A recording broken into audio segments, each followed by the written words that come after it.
The New York State budget is just about 1 week late. The budget extension passed last week expires today, which means lawmakers must agree on the state's fiscal plan or New York won't be able to pay state workers. We're at the end of the road here, and things are moving in the right direction. I'm optimistic. I look forward to going home as soon as I can and voting on a really going to be overall an excellent budget.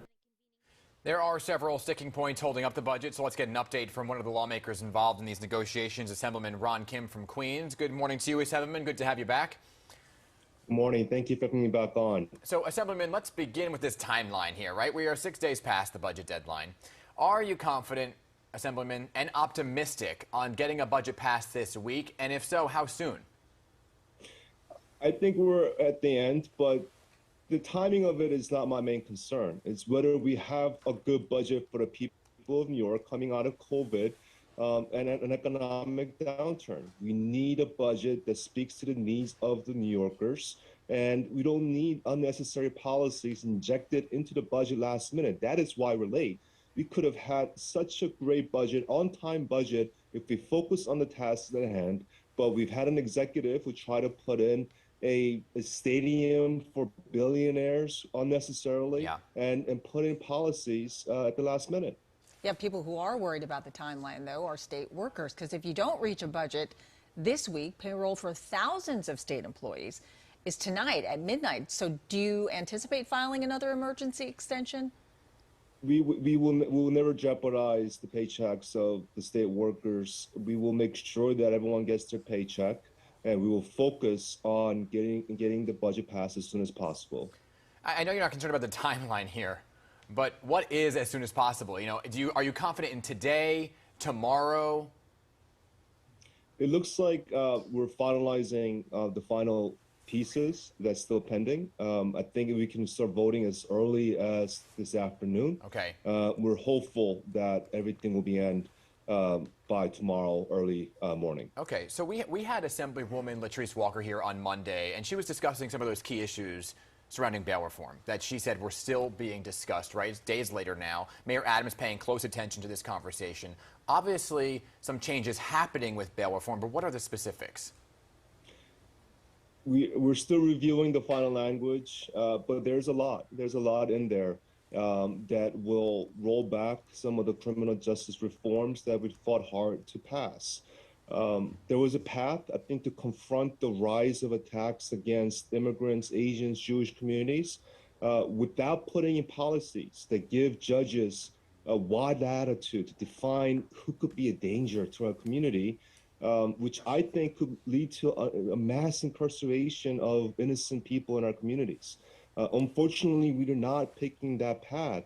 And in order to prevent one attack from occurring in the state is ready to vote on a crime bill that could potentially lock up thousands of innocent people. And that's why we shouldn't have done this in the budget. We should have debated it. We should have the public's input and done it outside the budget. And the rush process could result in a horrible outcome. And it's a scary time, I think, for the state of New York. Now, you did mention the Buffalo Bills Stadium, hundreds of millions of dollars in taxpayer money being used. So is that definitely going to be included in the budget and get passed? I mean, this was it's one of the reasons why we're late. The governor will not leave Albany without that deal. I mean, she committed and made promises to billionaires way before the budget. And this is one of the sticking points. Many of New Yorkers and all the editorials throughout the state of New York feel this is a waste of public money. They don't need the money to finance this. And B, they weren't going to leave Buffalo. And even if they were, there were so many different ways to keep the Buffalo Bills in that town, which we all want. This is not a massive corporate subsidy like this is not the way to bribe billionaires who live in Florida to do business in New York. So can you walk us through, you said the voting could happen as soon as this afternoon, right? Does it happen in pieces? Do you vote on the entire budget at once? How does it play out for those who don't know? There are a number of different bills. I believe there's a total of, I think, 9, even up to 10 bills. And toward the end, when there's controversial issues that they may not have enough votes, we call that the big ugly bill. We put all these policies with the big funding that as individuals we want for our communities, making it very difficult to vote against some of the poison bills that are put into the budget. That's called the big ugly bill. This year we might have a big and a small ugly bill because of the stadium and some of the criminal justice rollbacks. But I think if we're moving forward with the work of the speaker, it's probably because we have the votes to get it done.